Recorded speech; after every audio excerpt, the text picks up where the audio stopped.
Hello everyone. और इस video में हम लोग डिस्कस करने वाले हैं कि अनलिस्टेड कंपनी जो राइट इशू करते हैं उसमें वैल्यूएशन रिपोर्ट का क्या रिक्वायरमेंट रहता है एंड टैक्सेशन का क्या सिस्टम रहता है एंड इसमें अलग अलग लॉज इफेक्ट होते हैं। तो वो सारे के सारे हम लोग इस वीडियो में डिस्कस करने वाले हैं, जैसे कि income tax act law, companies act हो गई, फेमा हो गई। तो ये तीन लॉज इफेक्ट होती है, तो वो हमें देखना होगा। मैं अनलिस्टेड कंपनी के हिसाब से बता रहा हूँ, लिस्टेड कंपनी के हिसाब से नहीं बताने वाला हूँ।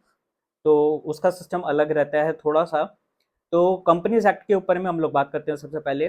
तो कंपनीज एक्ट में क्या है कि जब आप राइट इशू करते हैं तो सेक्शन 62(1)(a जो अ, उसमें राइट इशू के बारे में बताया गया है। अगर आप राइट इशू करते हैं तो आपको उसमें कोई भी वैल्यूएशन रिपोर्ट का रिक्वायरमेंट नहीं होता है, जैसे कि आईबीबीआई रजिस्टर्ड वैल्यूअर जो है, जो कि सेक्शन 247 के हिसाब से कहा जाता है कि अगर कंपनीज एक्ट में कहीं पर भी वैल्यूएशन होगा तो रजिस्टर्ड वैल्यूअर से करना होता है। तो उसका कोई रिक्वायरमेंट नहीं है राइट इशू के केस में कंपनीज एक्ट के हिसाब से। हालांकि ये एक चीज है कि अगर प्रेफरेंशियल अलॉटमेंट करता है तो सेक्शन 62(1)(c) के हिसाब से तब वैल्यूएशन रिपोर्ट का रिक्वायरमेंट होगा आईबीबीआई रजिस्टर्ड वैल्यूअर के हिसाब से। इसके अलावा एक और एक चीज का ध्यान रखना पड़ेगा कि राइट इशू जो किया जा रहा है वो सेक्शन 53 को ध्यान में रखते हुए करे, यानी कि डिस्काउंट में नहीं करे।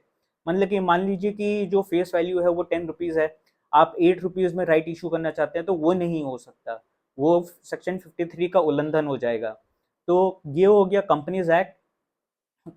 एंड कंपनीज एक्ट के हिसाब से यही है कि कोई भी वैल्यूएशन रिपोर्ट का रिक्वायरमेंट नहीं है राइट इशू के केस में। प्रेफरेंशियल अलॉटमेंट करते हैं तो फिर वैल्यूएशन रिपोर्ट का रिक्वायरमेंट होगा आईबीबीआई रजिस्टर्ड वैल्यूअर से। एंड अगर मैं इनकम टैक्स एक्ट के बारे में बात करूं तो इनकम टैक्स एक्ट में इसमें दो अलग अलग पर्सन हो गए, एक हो गए कंपनी हो गई, एक हो गई शेयर होल्डर। तो कंपनी के बारे में बात करता हूँ कि क्या कंपनी को टैक्स पे करना पड़ सकता है। मान लीजिए कि वो एट पार इशू कर रहा है या फिर एट डिस्काउंट में इशू कर रहा है। यहाँ पे जो डिस्काउंट वर्ड मैं यूज कर रहा हूँ उसका मतलब ये है कि फेयर मार्केट वैल्यू से नीचे। मैं ये नहीं कह रहा हूँ कि वो फेस वैल्यू से भी नीचे इशू कर रहा है, मैं बस ये कह रहा हूँ कि फेयर मार्केट वैल्यू से वो नीचे में इशू कर रहा है, उसे मैं डिस्काउंट कह रहा हूँ। या फिर अगर वो प्रीमियम में इशू कर रहा है कंपनी, तो क्या टैक्सेबल होगा कंपनी किसी भी हाल में। तो फाइनेंस एक्ट 2024 से पहले एंजल टैक्स का सिस्टम था, सेक्शन 56 टू 7B, जिसके हिसाब से कंपनीज को टैक्स पे करना पड़ता था अगर फेयर मार्केट वैल्यू से ज़्यादा में अगर शेयर को सेल किया जाता था। तो इसकी वजह से होता क्या था कि मोस्टली स्टार्टअप कंपनीज को बहुत ज़्यादा इफेक्ट होता था। एंड जो असेसिंग ऑफिसर होते थे वो उनका वैल्यूएशन को मानते नहीं थे। एंड बार बार उनके ऊपर में मतलब ये बताया जाता था कि आपका जो वैल्यूएशन है वो अंडरस्टेटेड है, इसका वैल्यू और ज़्यादा होना चाहिए। एंड ऐसे स्टार्टअप्स पे टैक्स लगा दिया जा रहा था। तो इसको हटाने के लिए फाइनेंस एक्ट 2024 में अ, ये चेंजेस लाए कि सेक्शन 56 टू 7B जो है उसे नलिफाई कर दिया गया, अबॉलिश कर दिया गया। तो अब फाइनेंस एक्ट 2024 के हिसाब से फाइनेंशियल ईयर 24-25 का ऑनवर्ड्स कंपनीज के ऊपर में कोई भी टैक्सेबिलिटी नहीं है, भले वो फेयर मार्केट वैल्यू से ऊपर शेयर में बेचे। तो कंपनीज के केसेस में कोई भी टैक्सेबिलिटी नहीं है अभी।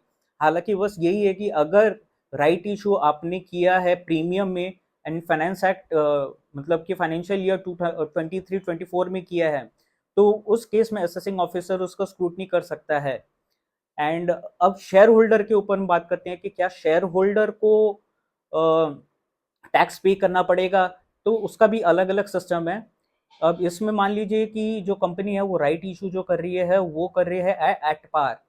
तो कंपनी एट पार जब इशू कर रही है तो कोई भी टैक्सेबिलिटी नहीं है। अगर डिस्काउंट में इशू कर रही है, अगेन में डिस्काउंट का मतलब फेयर मार्केट वैल्यू से नीचे, ना कि फेस वैल्यू से नीचे। अगर डिस्काउंट में इशू कर रहा है तो मान लीजिए कि 150 का शेयर है एंड 10 रुपया में इशू कर दिया जा रहा है, तो 140 रुपया जो है वो देखा जाए तो डिस्काउंट हो गया। लेकिन इस केस में भी देखा ये गया है कि इसे ये माना गया है कि ये प्रॉपर्टी क्रिएट नहीं हुआ है कोई।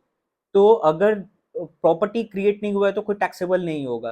तो भले ही डिस्काउंट में इशू कर दिया गया हो, लेकिन उनको income from other sources treat नहीं किया जाएगा शेयर होल्डर के हाथ में। और अगर प्रीमियम में इशू किया गया है तो वो तो कंपनी के हाथ में टैक्सेबल होना चाहिए था, लेकिन सेक्शन 56 टू 7B के हिसाब से तो वो अबॉलिश ही हो चुका है। तो शेयर होल्डर के हाथ में टैक्सेबल नहीं है। तो टैक्सेबल कब होता है? तो इस केस में आता है हम लोग का टैक्सेशन सिस्टम, टैक्स पे करने का सिस्टम, जो कि है रिनंसिएशन ऑफ शेयर।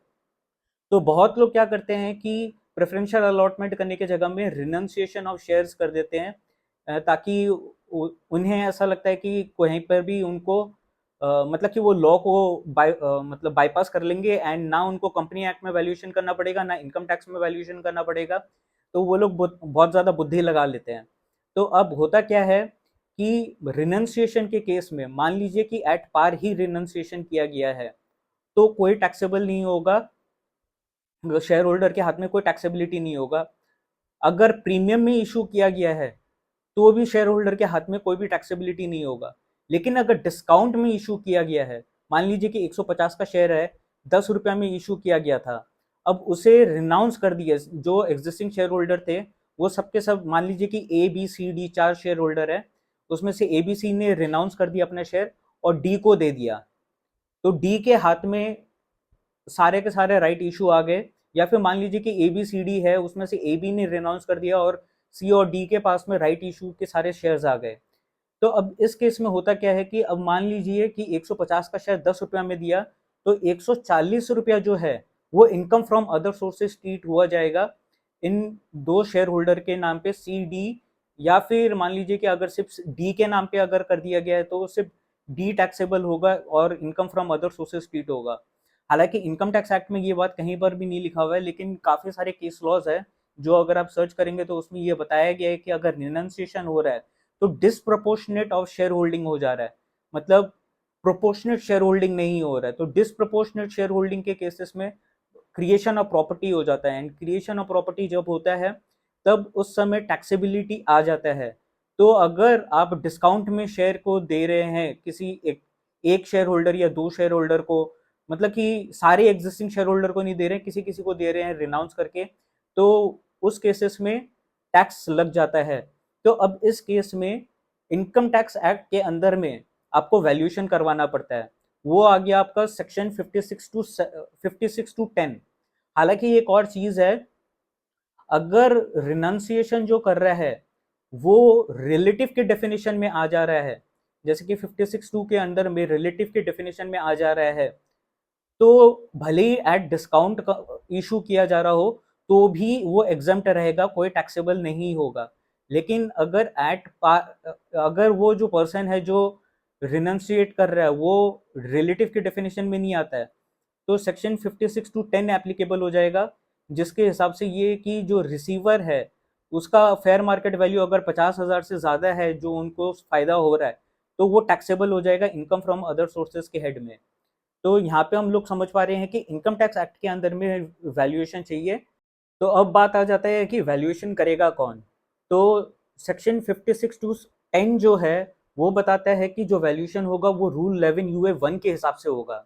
तो रूल 11 यूए 1 में बताया गया है कि वैल्यूएशन जो है वो चार्टर्ड अकाउंटेंट या फिर मर्चेंट बैंकर करेंगे, और इसमें भी थोड़ा सा बाइफर्केशन है। जैसे कि चार्टर्ड अकाउंटेंट सिर्फ एनएवी मेथड यूज कर सकते हैं, नेट एसेट मेथड, और अगर डीसीएफ मेथड यूज करना है तो उसके लिए मर्चेंट बैंकर के पास में ही जाना पड़ेगा। हालांकि इसके अलावा ये है कि फेमा का भी इसमें रोल आता है, अगर जो राइट इशू हो रहा है वो नॉन रेसिडेंट को हो रहा है। तो अगर नॉन रेसिडेंट पिक्चर में आ जाता है तो फेमा एप्लीकेबल हो जाता है, एंड इसका जो रूल है रूल 21(2) प्राइसिंग गाइडलाइन वो एप्लीकेबल हो जाता है, क्योंकि एफसीजीपीआर के हिसाब से इसमें भी वैल्यूएशन रिपोर्ट का रिक्वायरमेंट रहेगा, एंड ये चीज़ का ध्यान रखना पड़ेगा कि फेयर मार्केट वैल्यू से नीचे ना हो। तो इसमें जो वैल्यूएशन होगा उसमें भी chartered accountant and merchant banker valuation कर सकता है। हालांकि एक चीज़ का ध्यान रखना पड़ेगा कि इस केस में चार्टर्ड अकाउंटेंट भी डीसीएफ मेथड यूज कर सकता है, सिर्फ मर्चेंट बैंकर नहीं। तो जैसे कि क्या होता है कि काफ़ी बार लोग कंफ्यूजन में आ जाते हैं इनकम टैक्स एक्ट और फेमा के बीच में, कि इनकम टैक्स एक्ट में तो बोला हुआ है कि चार्टर्ड अकाउंटेंट एनएवी यूज कर सकता है, लेकिन फेमा में ये चीज़ है कि चार्टर्ड अकाउंटेंट डीसीएफ भी यूज कर सकता है, एनएवी भी यूज कर सकता है। हर अलग इंटरनेशनली जो वैल्यूएशन स्टैंडर्ड है, इंटरनेशनल वैल्यूएशन स्टैंडर्ड के हिसाब से जो भी मेथड्स है वो सारा का सारा को फॉलो कर सकते हैं। तो मर्चेंट बैंकर या फिर चार्टर्ड अकाउंटेंट दोनों कर सकते हैं। काफ़ी जगह में कॉस्ट अकाउंटेंट के लिए भी लिखा हुआ है कि कॉस्ट अकाउंटेंट भी मेथड यूज कर सकते हैं, लेकिन प्रेफर ज़्यादा चार्टर्ड अकाउंटेंट या फिर मर्चेंट बैंकर को किया जाता है। तो इसी के साथ में ये वीडियो के एंड में आ जाते हैं। अगर आपका कोई सवाल हो तो नीचे डिस्क्रिप्शन कमेंट बॉक्स में पूछिएगा, या फिर मेरे कॉन्टैक्ट में आप मुझे कॉल करके पूछ सकते हैं, या फिर वैल्यूएशन का रिक्वायरमेंट हो तो आप मुझे मैसेज कर सकते हैं। Thank you.